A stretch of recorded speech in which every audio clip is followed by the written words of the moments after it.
Hello and welcome back to War Sales, and indeed we are going to be going into another battle against the Western Empire. Now, the main thing that we have to think about here with the Western Empire is that they're actually almost done. I know. You know, you've seen the last episode and you know exactly where they're standing. However, there's been a little bit of time that has passed since then, and our armies have done an exceptional job of actually, you know, capturing their stuff. Unfortunately, they still have a couple of towns. I think they only have one castle now, which is really good. That's obviously fantastic for them to only have one castle, you know, because that does reduce the amount of problems that we're going to have in the future. But anyway, we also now have another situation on our hands, and the main reason why we're having a bit of a problem potentially is my armies have decided to refocus their efforts. They've decided to change from attacking the Western Empire, and they are now attacking our new opponent, which is the Nords. Yeah, that is our new opponent. So we are going to have some issues with that, because obviously most of the time it's really nice to have your vassals actually help you. You know, it's nice to have them, you know, turn up when you least expect them, and or, you know, when you really need them to. Unfortunately, it looks as though we will be fighting the Western Empire by ourselves. And the thing is, as I said to you in the previous episode, I actually wanted to take Amatatus, but by the time I'd actually reached the town, well, obviously my army had taken a bunch of other stuff. I mean, it took me so long to literally get over there because of the enormous distance between the two territories. I mean, that's a pretty significant issue there, but the fact is, we are now going to be in a situation where we have to choose between, well, continuing our war against the Western Empire, or actually going and changing strategy and just going after the Nords, because we are at war against the Nords, which is going to be quite funny in itself, because obviously then we're going to have to fight against a bunch of Huskars and things like that. And the thing is, oh yeah, I did make a new vassal as well, by the way. I did find a person that could potentially be kind of decent-ish. I kind of just phoned it in a little bit with this vassal, unfortunately. I was kind of thinking to myself, okay, well, I don't really want to search for too long, you know, because if we're searching, we're not actually doing anything, you know. We're not awarding her in this case with anything. We're not you know, having her join armies and stuff like that. And well, fundamentally we need them, you know, we need them to do that. We need our vassals to immediately get going and actually start contributing to the war effort. And that's kind of what I wanted to do. So that's why I was like, okay, we'll just get some random person. And it does seem to have worked out quite nicely, or at least I feel like it's worked out quite nicely. I haven't seen her in action yet or anything like that, but I'm going to assume that she's going to be pretty good at what she does. I mean, she's got decent steward skill, which is all that you really, I mean, you don't really only need that, but it really does make a big difference to the AI's army capacity. And that's kind of the big deal here, you know, because we want them to have as many troops as possible under their command, because that's fundamentally going to increase their overall power. And yes, of course, they do need, you know, other things as well. It would be good if they had a lot of, well, everything. You know, it would be good if they had a lot of tactics, engineering, medicine, so on and so forth. But sometimes we just, you know, we just can't do that. So unfortunate for me, but it's okay, because, you know, hopefully she's going to level those things up. Hopefully we'll see her out and about sometime soon. Oh yeah, also something kind of tragic happened actually. Thule, you know Thule, right? Yes, one of our vassals. He died from natural causes. He died from old age. So yeah, he's out of there, and his successor is 51. So I think he should probably be okay to lead Thule's clan for quite some time, so I'm pretty happy with that. And I'm kind of hoping that Thule actually made some heirs. I'm actually not entirely sure. if he did. But I'm kind of hoping he did in some way, because I think he did have a wife, so it would have made sense. So yeah, that's kind of cool. We don't actually get to choose, obviously, if they have if they make, you know, spouses with their children and or with themselves. I don't actually get to choose that, because they are an independent. They are an independent clan technically. So, you know, I don't have any input on that, which is well, a bit scary and also kind of nice, because it's a little bit more organic in that sense, a little bit more natural, a little bit more natural progression there. But yeah, we'll see how that goes, because I think he's going to do a pretty good job. It's Iltus, hilariously enough. It's another guy called Iltus. It's not Iltus the swordsman, who is another of our vassals, as far as I remember, but it is actually just a guy called Iltus. Simply that, just one word. So, you know, he's the artist formerly known as yeah, that. Yes, that's exactly what he's doing. Anyway, I'm just going to tell everyone to charge in now. I mean, I've basically been doing that anyway. But yeah, we are pretty much done. As you can see, they just got absolutely destroyed with all of their morale. Absolutely terrible for them. And indeed, there you go. Look at that. 29,000 gold we got for that. Obviously, gold doesn't... We don't need gold. We don't need gold right now. We're actually doing completely fine in terms of gold. And that's, you know, that brings me to the next point. We really need some way of spending it. Unfortunately, we don't. So we will just have to make do with what we have here. Ooh, look at that. 63 level ups. That's insane. Yeah, it's because obviously we did recruit a whole bunch of people. In coming over here.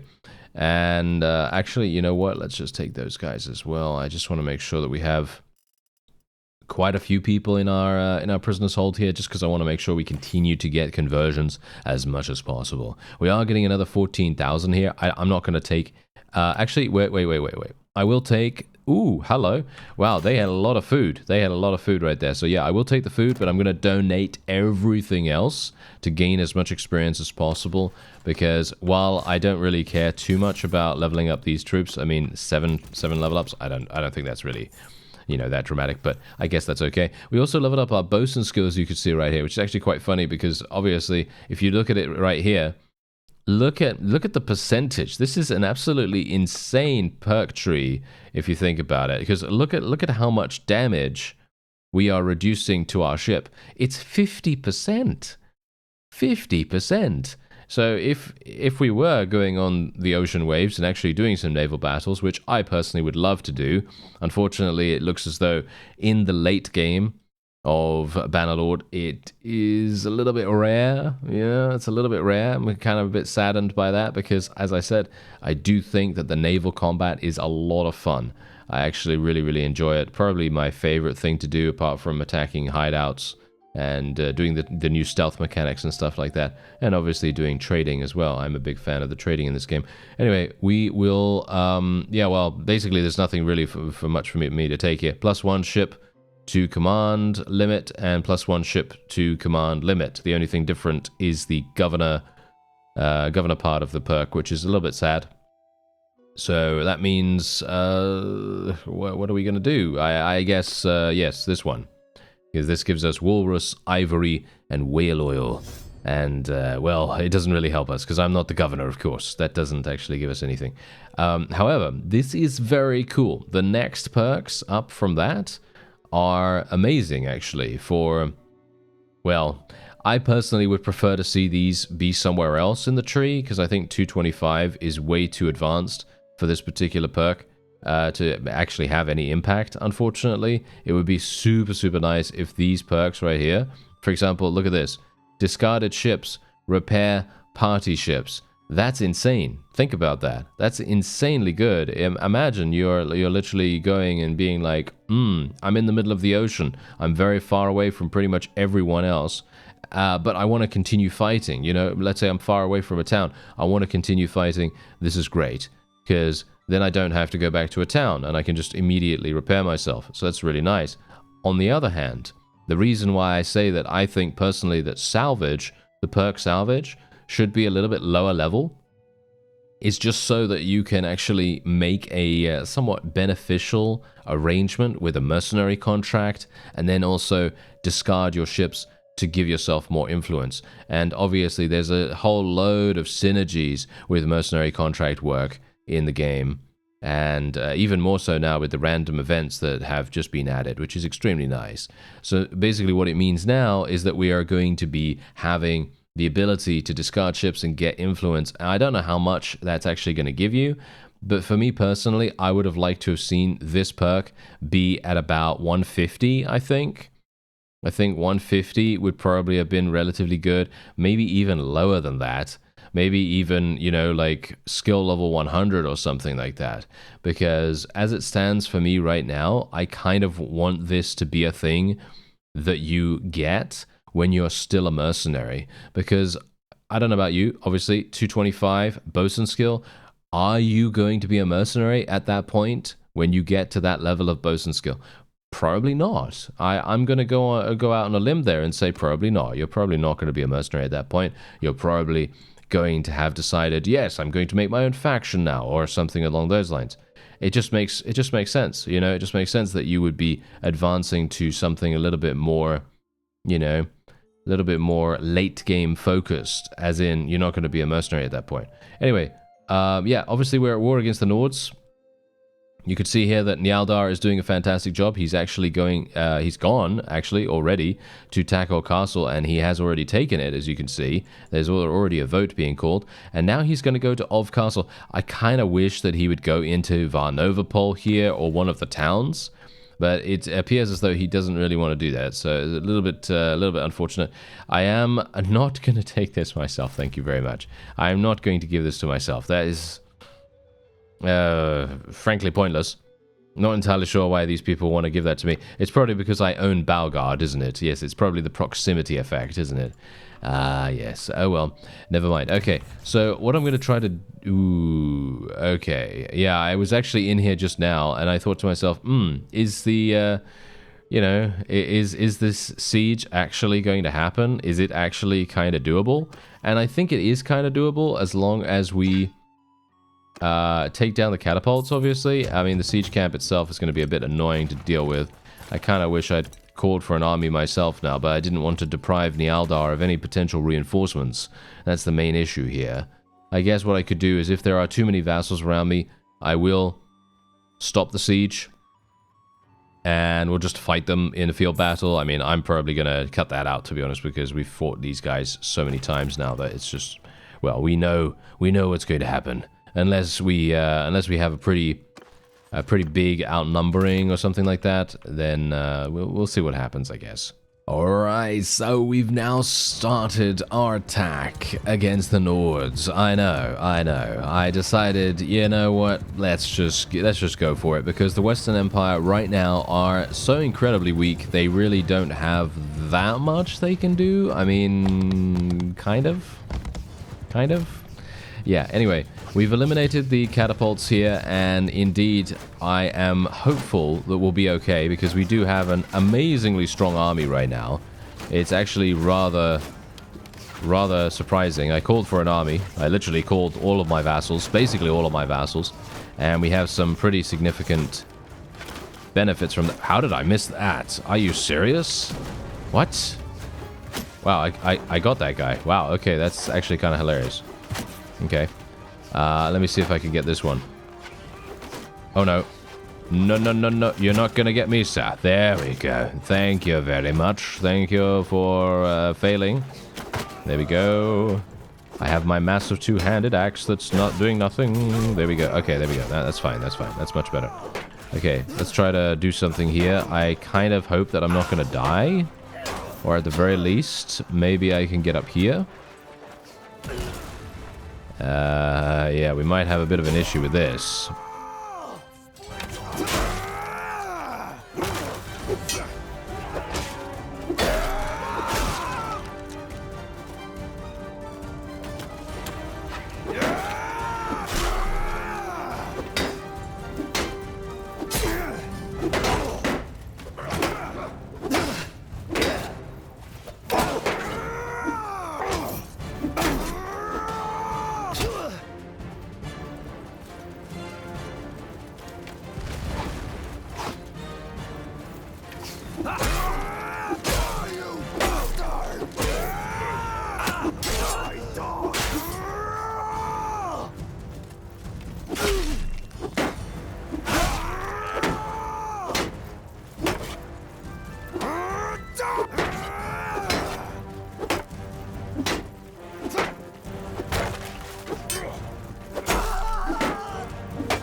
Whoa.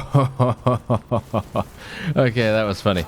I'm actually not entirely sure. Were my forces literally waiting outside this entire time? I think they were. I don't know why, because I literally didn't choose anything for them. They literally should have just climbed the ladders and done their thing. But we did have some pretty fun little skirmishes right there. Obviously not exactly great, you know, because I would have liked to have gotten some assistance. It just goes to show I should always make sure that my forces are charging, because otherwise we're not going to get anything done.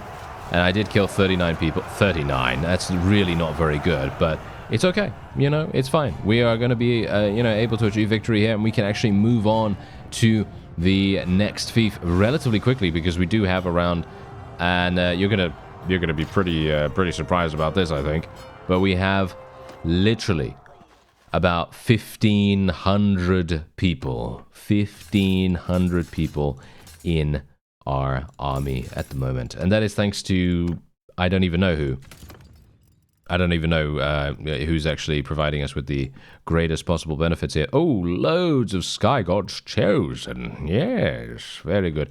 Okay, yeah, so we'll take all of those. Thanks very much. And we'll try to convert those to our side as fast as possible. I think I'm going to take the...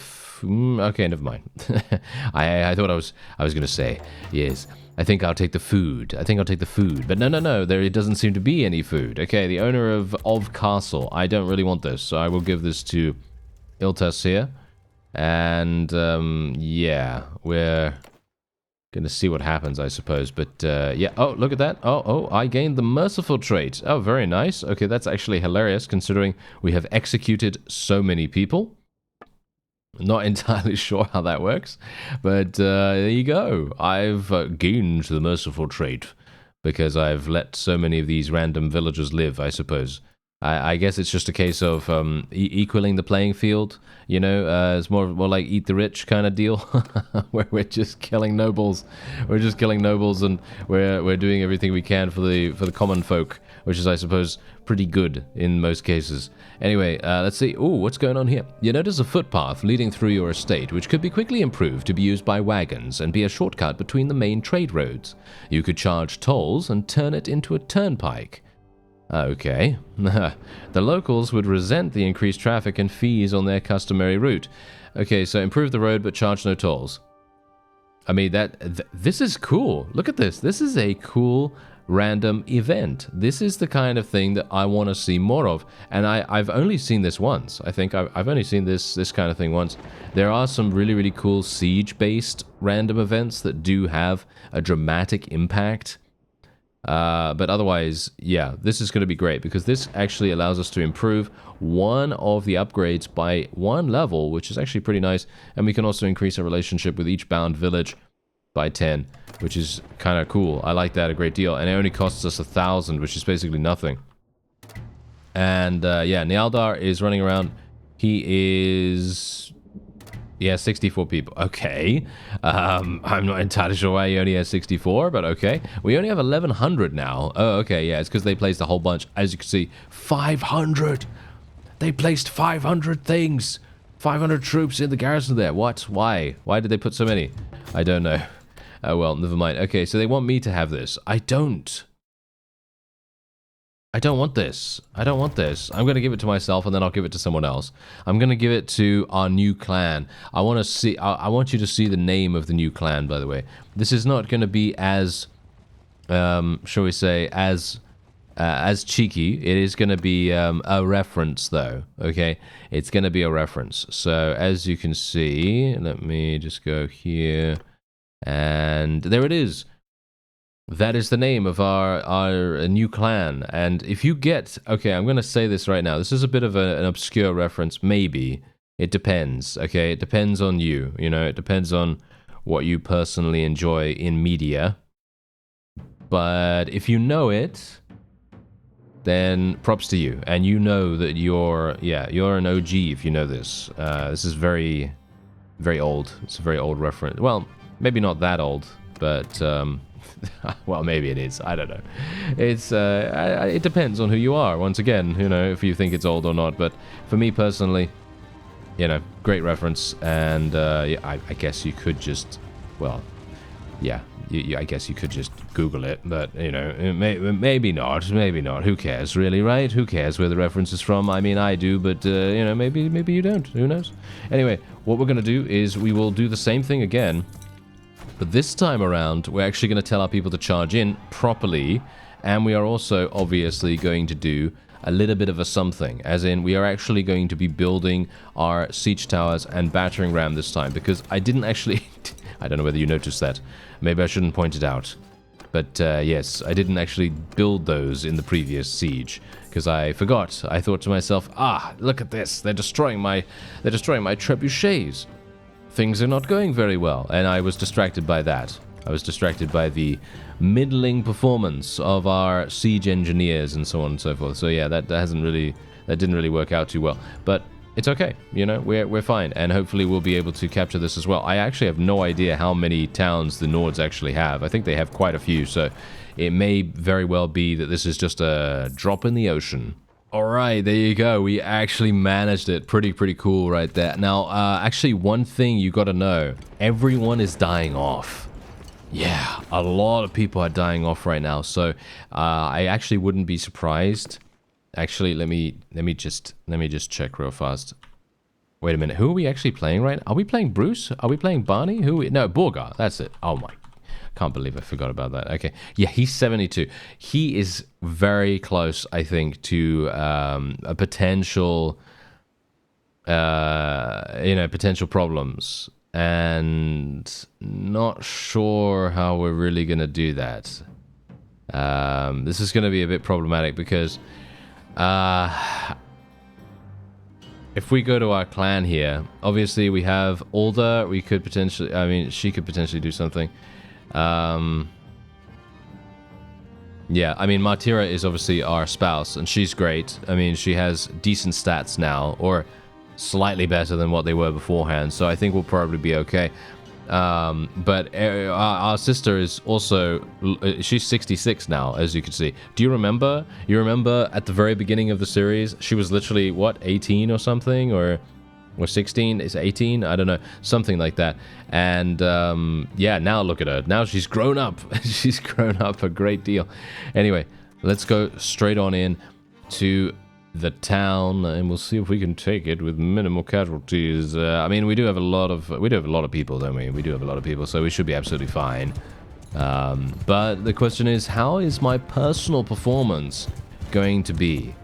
Because I think that's one of the things that I feel like we should probably be kind of looking out for now, because obviously, as I said, it is kind of close to his natural death age, potentially.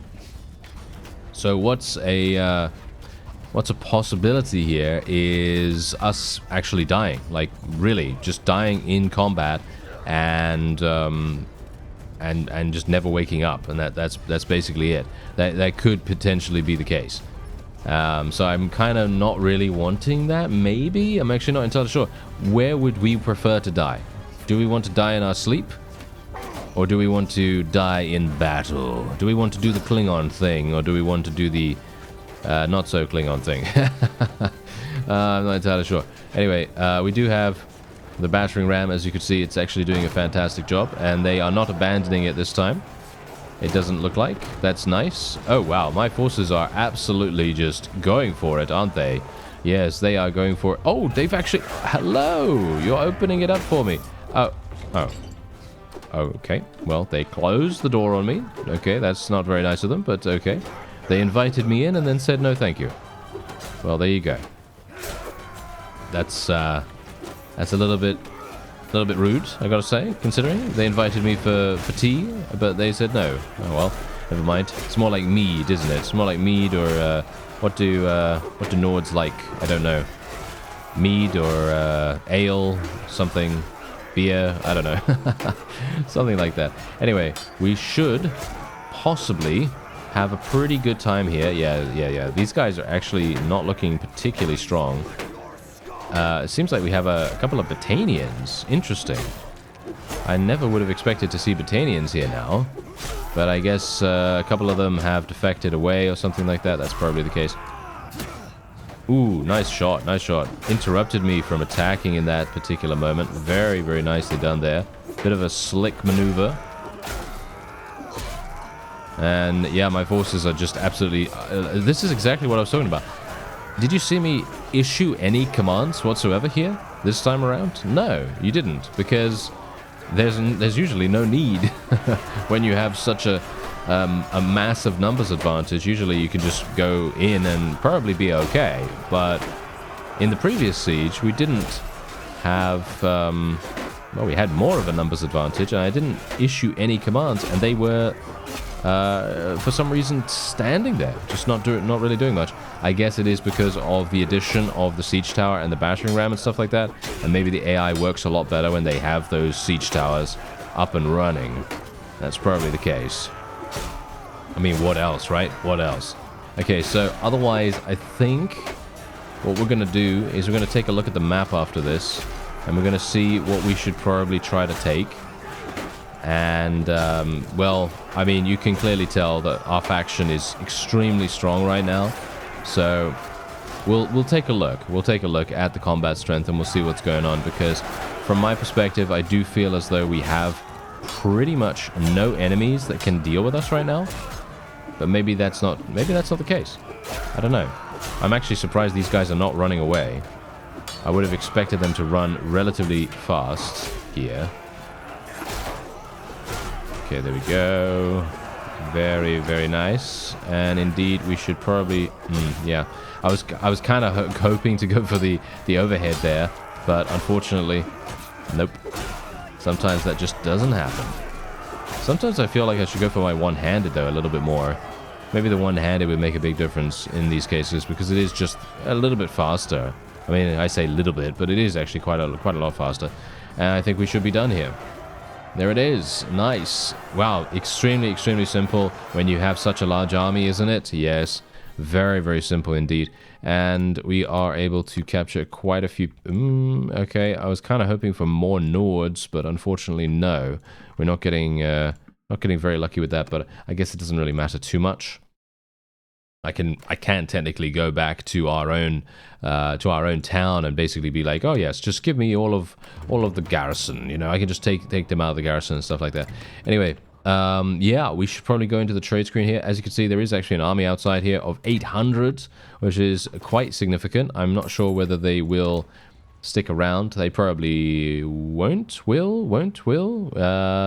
might actually. No. No, they don't seem to want to. Okay, yes, that's absolutely fine with me. If you could just leave, that would be nice. If you could just go away. They probably won't, will they? Yeah, they're waiting. They're waiting until we leave, and then they're going to be coming in here. Okay, I'm going to take this for myself, and then I'm going to give it to someone else. Like I said, I would do to the other one. I actually didn't already do that, did I? Did I? Or maybe I did. Okay, so yes, we're going to be giving this to someone else. As you can see, the prosperity of this is actually really, really low for some reason. I don't know why that is. A bit strange. But yeah, we otherwise have a bunch of level ups to go for here, and we're going to take a look at the map. So, this is the map right now. As you can see, we own a huge, well, actually, we own basically half of it, pretty much. Yeah, we own half of the map right now. And as you can see, the Nords have, well, 2 towns and then a handful of castles. And technically, I feel like... I don't know, I feel like we have them on the run, to be honest. I feel like we have them on the run. That's exactly what's happening here now. So, yeah, I mean, look at this. We've got Western Empire, 4,000... I mean, look, I have 34,000. That's insane. 34,000. Okay, wow. That's pretty incredible. Actually surprised... Ah, yeah, there we go. Let's get that trade agreement going again with the Kuzate. Thank you. Oh, yes, that sounds great. Okay, yeah. So, I think what we're going to do... What do you think about this? What do you think about a new series? What do you think? I think a new series might be kind of fun, because obviously, as it stands right now, I mean, look at what we've got going on here. We are absolutely... In my opinion, at least, it feels like we are well, we're not unstoppable. I would say that we do have some potential for enemies to showcase some resistance, but most of the time they're probably not going to be able to stand up against us. I mean, look at this guy. He's got 800. Is he actually going to besiege it? He does want to, as you can see right here. But, you know, the longer he takes to make a decision, the longer we get to repair the walls. So, I'm not entirely sure what he's deciding to do here, especially considering we've already placed 200 units in the garrison. So, it's very much looking like he is just going to stay there until his army disbands, which I'm pretty sure is going to happen quite soon. We have 19 million in gold as well, and a very, very significant amount of influence as well, too. So, it's very, very unlikely we're going to have any issues whatsoever. And, well... I think it's a pretty good place to end the series. But let me know what you think, because I personally think it's probably a good idea. But if you don't, let me know why. And a new series I think could be a lot of fun. I think it definitely could be a lot of fun, because I have a kind of not really a unique idea, but it's an idea that I've never done before. Anyway, I thank you very much for watching, and I'll see you next time.